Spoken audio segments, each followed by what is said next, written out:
I want to thank NAS for drawing this panel together and drawing so much attention to cases like the University of Delaware's over the past now year and a half. And I also have a reason to thank each of the two other panelists. John K. Wilson for helping institute the position of student liaison to the Board of Trustees about 10 years ago at University of Chicago, which then I served in that position for a few terms.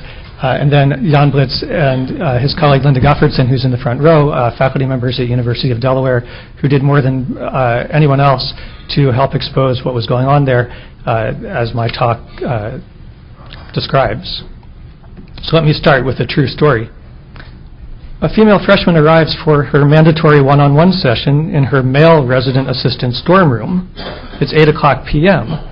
Classes have been in session for about a week. The RA hands her a questionnaire. He tells her, quote, "This is a little questionnaire to help you and all the other residents relate to the curriculum."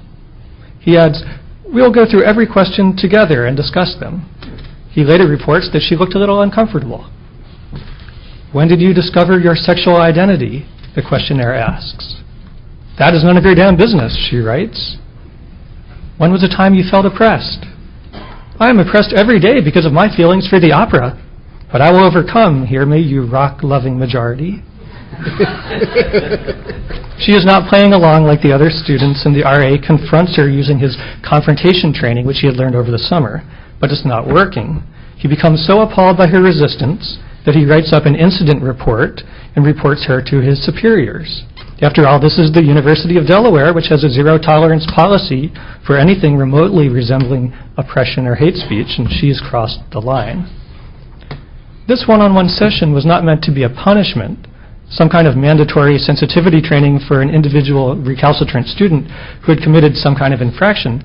No, it was mandatory training for all 7,000 students in the University of Delaware dorms. The sessions were part of a thorough thought reform curriculum designed by the school's Office of Residence Life to psychologically, quote, treat and correct the allegedly incorrect thoughts, attitudes, values, beliefs, and actions of the students. The Res Life staff considered students too intolerant of one another, too consumerist, and in dire need of re-education to become responsible world citizens who could meet the planet's environmental crisis and the requirements of social and economic justice. The reprogramming sessions even had the trappings at times of cultism. After one investigation in one dorm showed that the males in the dorms demonstrated, quote, a higher degree of resistance to educational efforts, one dorm chose to hire, quote, strong male RAs. Each such RA combats male residents' concepts of traditional male identity in order to, quote, ensure the delivery of the curriculum at the same level as in the female floors. Mandatory group sessions singled out and shamed non-minority students because of their privilege in American society. Staff members kept individual files on students and their beliefs, which were to be archived after graduation. RAs were trained in the zero-tolerance policy against anything oppressive. An untoward word would trigger immediate notification of the campus authorities, meaning the campus police. RAs were required to report their best and worst one-on-one sessions to their superiors, including students' names and room numbers. Poster and door decorations provided the Res Life messages everywhere, and you couldn't escape them. One administrator of the program wrote that students, quote, should be confronted with this information at every turn. Students with traditional beliefs had to become allies and change agents by their senior year. That was the 4-year curriculum for students in the residence halls, designed by non-faculty.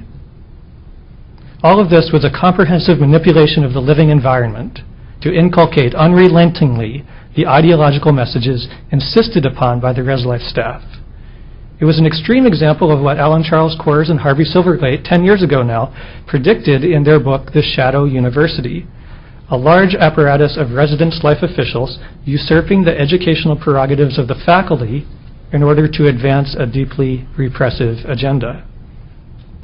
Now, fortunately, indoctrination cannot bear the light of public scrutiny, and within days after FIRE, the Foundation for Individual Rights in Education, where I work, exposed the program to the public. This was October 2007. We put all 500 pages of the curriculum documents online. You can see all 500 pages over there. The university's president, within days, ended it.